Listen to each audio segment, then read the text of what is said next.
in this morning to award the Sveriges Riksbank Prize in Economic Sciences in Memory of Alfred Nobel.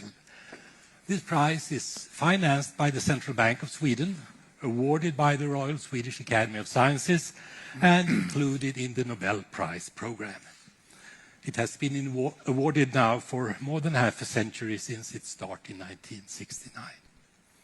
My name is Göran Hansen. I'm the Secretary General of the Academy, and with me today are, on my right side, Professor Peter Fredriksson, who is the Chairman of the Prize Committee, and who will make some remarks about the prize immediately after I've read the announcement.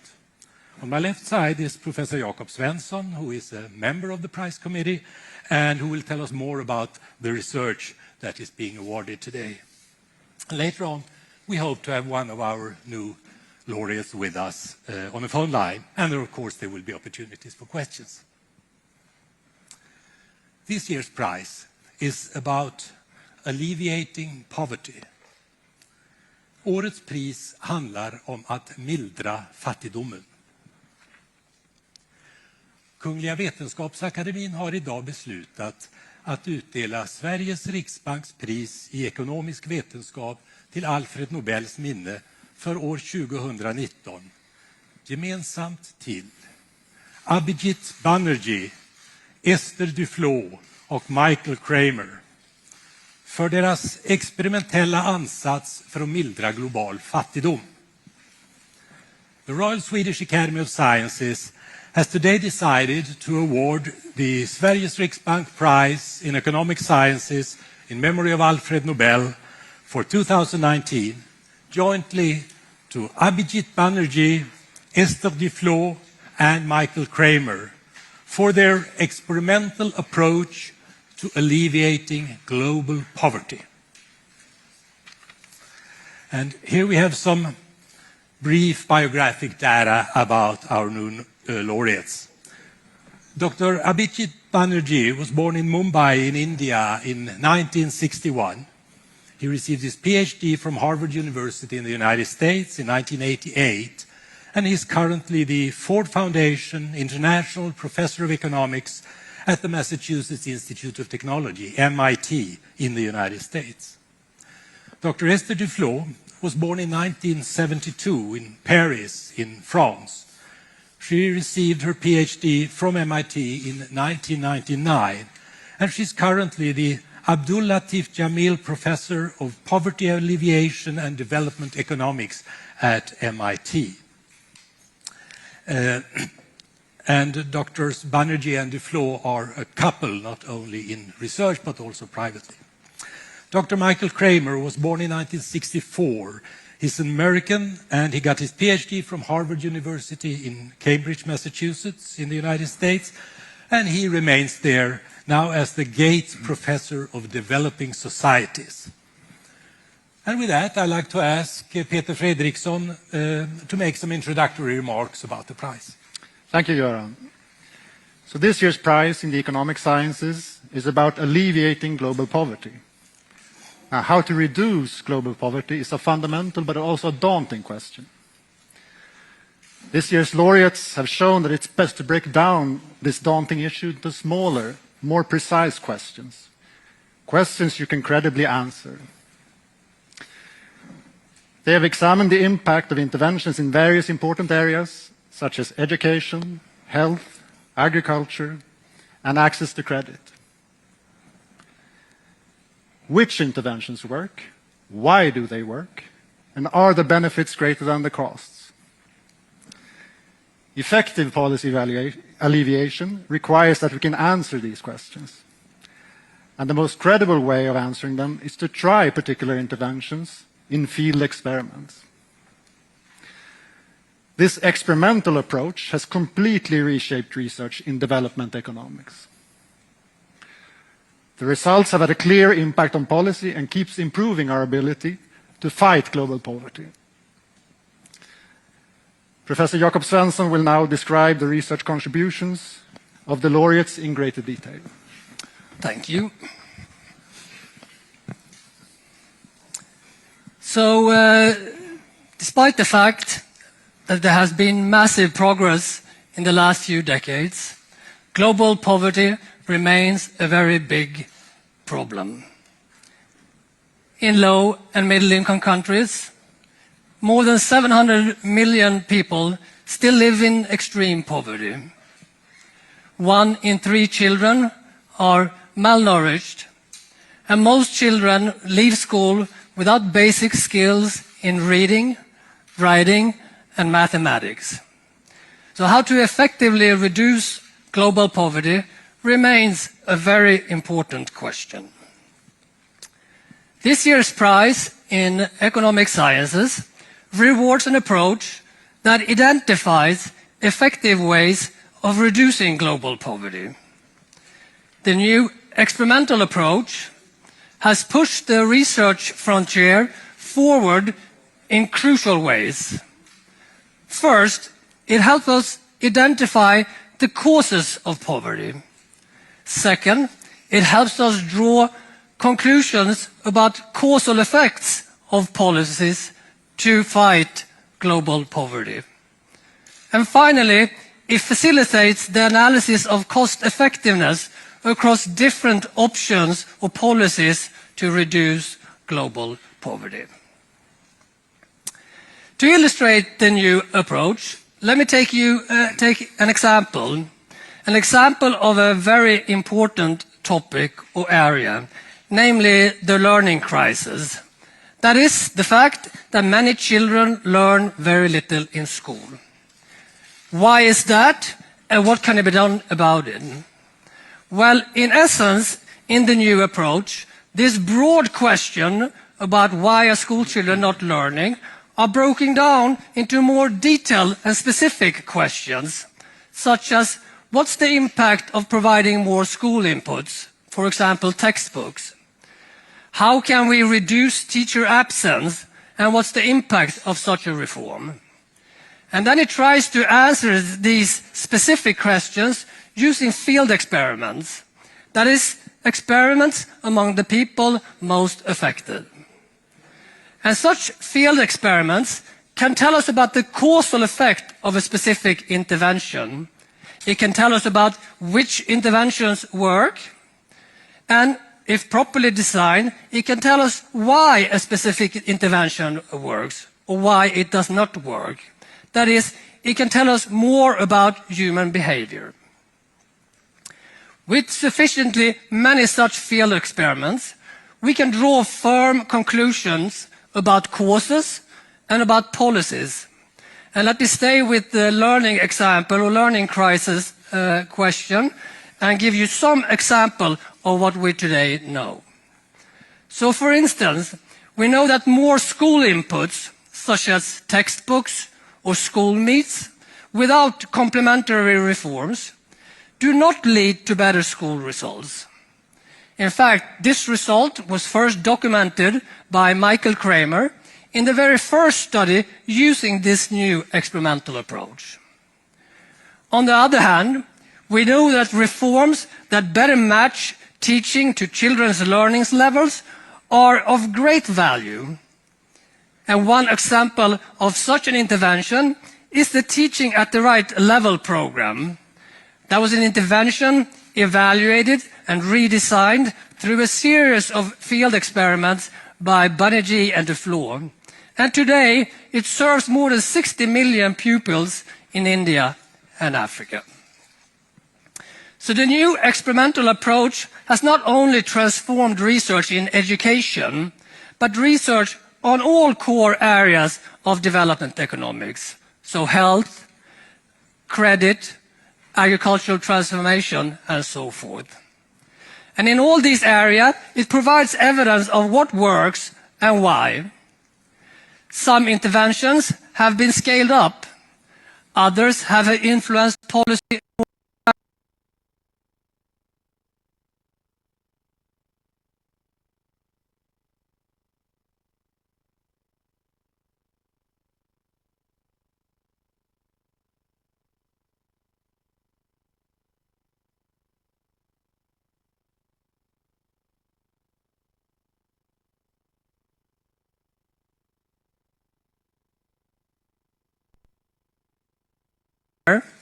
have played a key role in transforming the research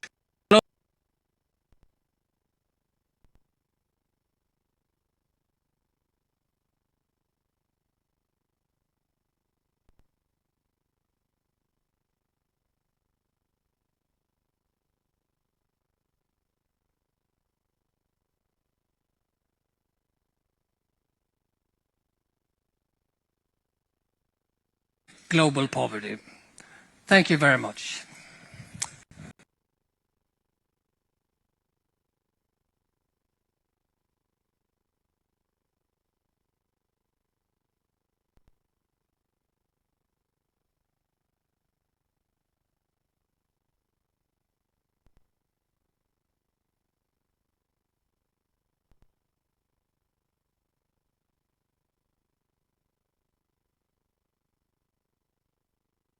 Dr. Duflo.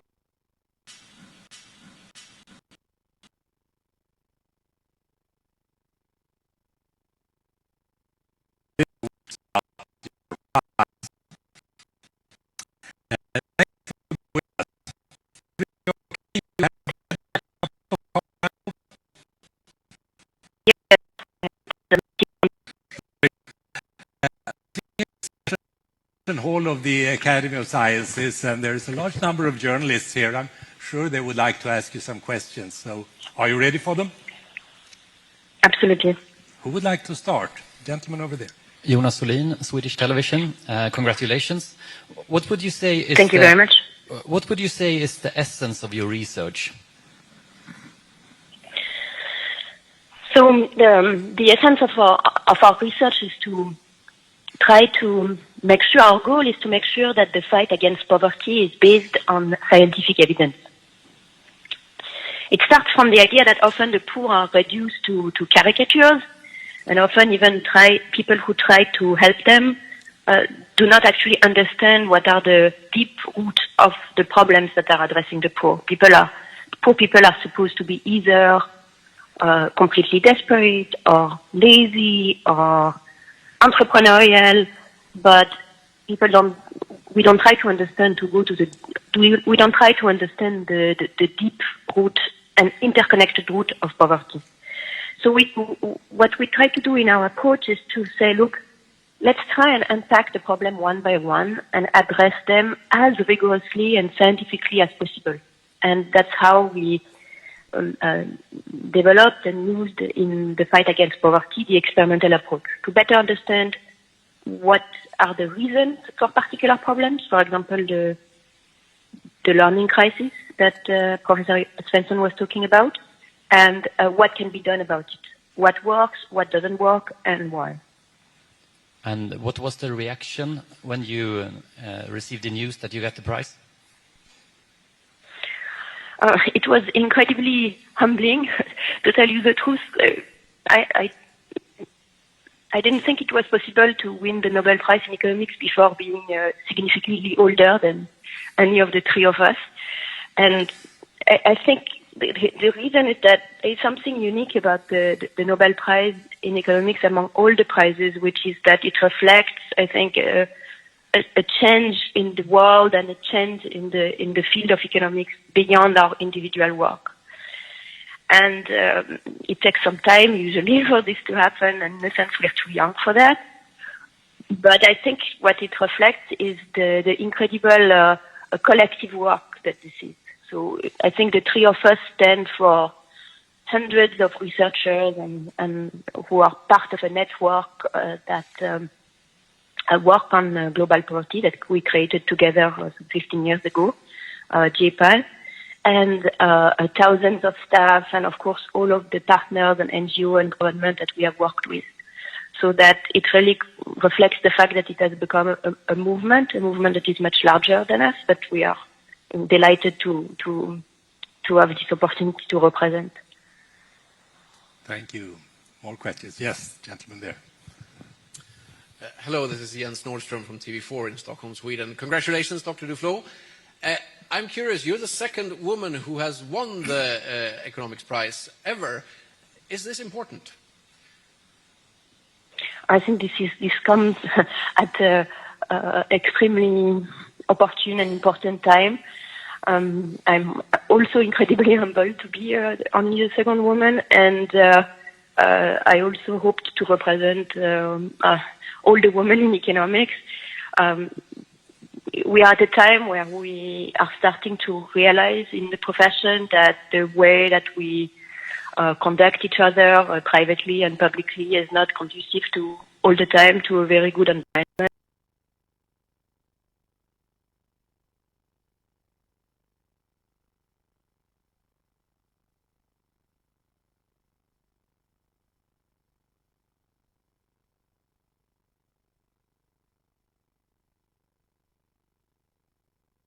Women to continue working, and many other men to.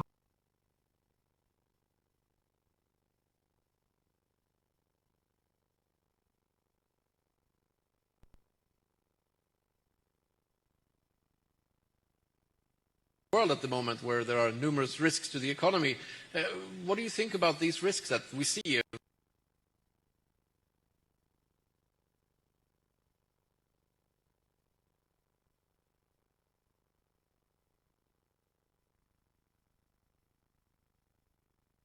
Many people many individuals in rich countries are deeply concerned about their position in the world, and they feel that they have lost their dignity, and that they are not, they don't have the place in the world that they deserve, and that's probably at the root of many of the turmoil that we are seeing. And I think going back and, in a sense, trying to do the same thing that we did for poverty, but for people who live in our richer countries, who might not be as poor, but in a sense also have very difficult life, and that understand what these problems are and what the sources of these problems and what can work to address them, could make a difference in the future. So in the very short run, we'll have to kind of try to weather the turmoil, and eventually crises come and go. In the longer run, in order to avoid the next crisis, we really have to do a much deeper work in understanding the life of the less fortunate in our societies, and what we can do to make them better and more meaningful in the face of all of the disruptions that they experience. My final question is, a lot of your research is about alleviating poverty. You've just been given a sizable amount of money. How will you use it? When I was about 8 or 9, I read a biography of Marie Curie. And when she got her first Nobel Prize, she bought a gram of radium. And I thought this was really fantastic, that this was showing so much dedication to what she was doing. I guess we'll talk between the three of us and figure out what is our gram of radium. Thank you very much. That's wonderfully put. Any more questions? Yes, please. Gentleman over there. I'm Johan Schick from the TV channel EFN. Congratulations, Dr. Duflo. I would like to ask about the two major strategies from the richer world towards poverty in developing countries. And I think of, on the one hand, foreign aid, on the other hand, trade liberalization. Could you make a comparison between these two and tell us what you found the most important of them? Neither of them is sufficient on its own. I think the importance of foreign aid for the developing countries is often overstated. So some people are disappointed that aid is not doing more, and some people think that the potential of foreign aid to transform the countries is radical. But the truth is that the amount of money that it represents for developing countries is actually small relative to their own budget, except in some very, very, very small, very, very poor countries. Most of the money that is being spent on the poor is being spent by the developing countries themselves with their own resources and their own budget. Of course, aid can play a critical role, both in fighting a global crisis that need a very quick response, like Ebola or like a catastrophe, a climatic catastrophe, for example, and by giving countries some breathing space to experiment with new approaches that they can then implement on large scale. It's much easier to do that with aid money than with your own budget because the budgets are so tight. But the role cannot be overstated one way or the other. It cannot solve all the problem, even if we tried the best. Now, if you look at trade, an opening to trade is, of course, very important. And when when richer countries like the European Union, for example, implements trade barriers, hidden or real, that hurts the developing economies. That said, it is not enough to open, even if we were to, the entire world were going to fully open its markets to the products from developing countries, it wouldn't be sufficient. Because entering international trade, breaking into, a European market for a farmer in Kenya is not going to happen without considerable help. They would have to learn what to produce. They would have to learn what to produce at the right standard of quality. They would have to find how to sell and how to market. They would have to find reliable intermediaries, etc. And so the trade is very important, but in order to be effective, it will have to be complemented with all sorts of other measures that aid can, to some extent, help financing. So you really want to think of these two, not as substitute, but as complement. Thank you very much. One last question, lady over there. Congratulations, Esther. I'm a reporter from Nordic Chinese Times, and as far as I know, many Nobel laureates in economics give speeches to China every year, but most of their studies are not fully recognized in academic and social practices in China. So what do you think about this problem, and do you think your study can be applied in China? Thank you. Thank you very much.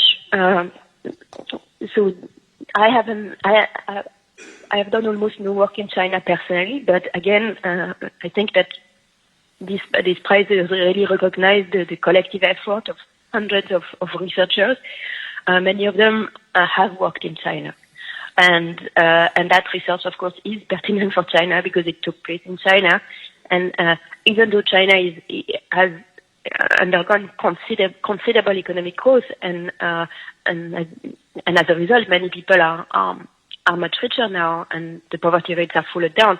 There are still a lot of areas in China that are still rural and that are still quite poor. And understanding how people work there and function, and what their problems are, and how to address them is as pertinent as ever. Thank you very much. I think that was the last question. So many thanks again for being with us at this press conference. And now we look forward very much to your and your husband's visit to Stockholm in December.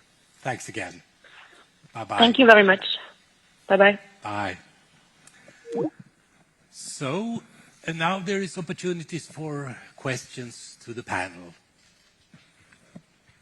Any questions? Don't be shy.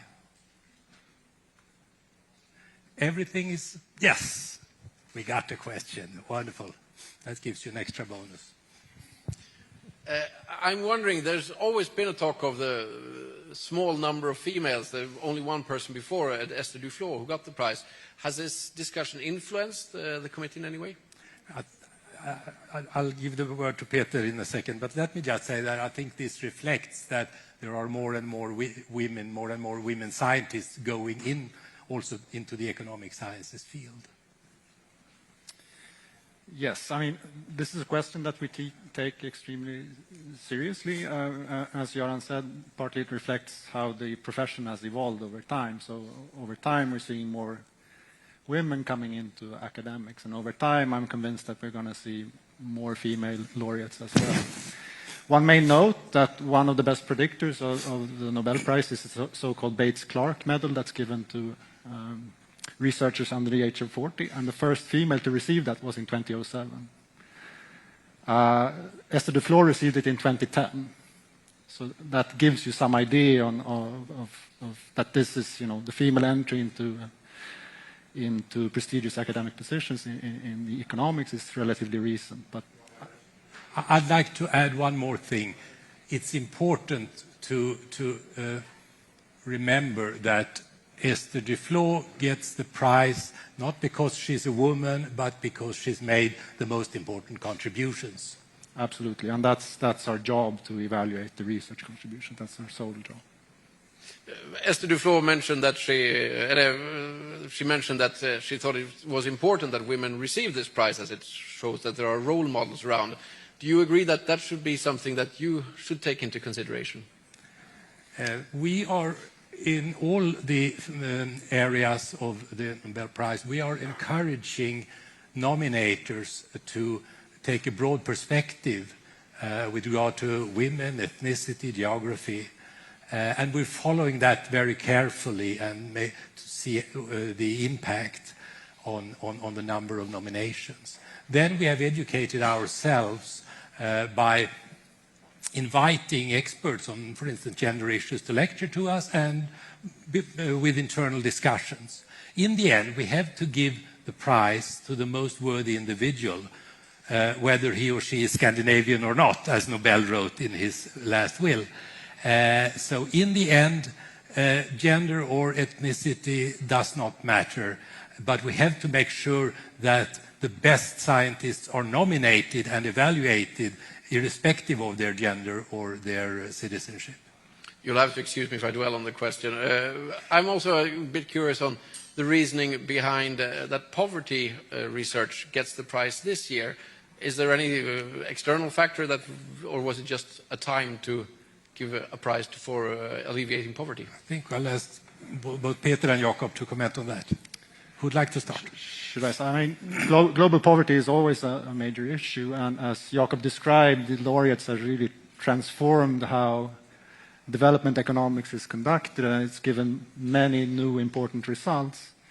And this transformation started in, say, the mid-1990s, and by now we sort of have had sufficient time in order to evaluate that this is a transformation that sticks, if you want.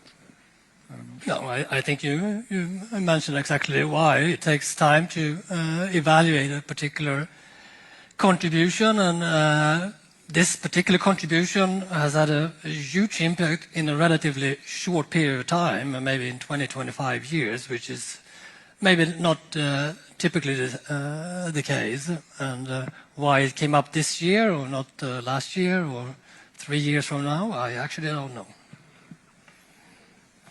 Time was right now. Yeah. Time is right. Any more questions? Yes, please, one more. Yes, please. Could you tell us a little more about how these three laureates relate to each other in the research? In what way has the results come up? One of them is a bit older than the others. One of them is a bit younger. Has that an importance for who started this kind of research and who has concluded it? Jakob. Yes, a bit in a very simple way, one could say that this whole experimental approach started with Michael Kramer and a set of studies he was conducting in Kenya in the mid-1990s. And then relatively quickly after that, the contributions by Abhijit Banerjee and Esther Duflo both deepened the experimental approach and broadened the experimental approach. And thereafter, the three laureates have contributed in many ways. I've talked about some of the ways in my short presentation, but there are in other important ways, such as how do you draw more firm conclusions, how can you talk about issues of generalizability and so forth, where the three laureates have all made important individual and combined contributions. Thank you. More questions? If not, it's time to close this press conference. And then we're going to close this hall because we're renovating it. So tomorrow the construction workers will come in here, but we hope to have it right and ready for next year's press conferences. But we'll close the press conference and there will be opportunities for individual interviews. Thank you very much. Thank you.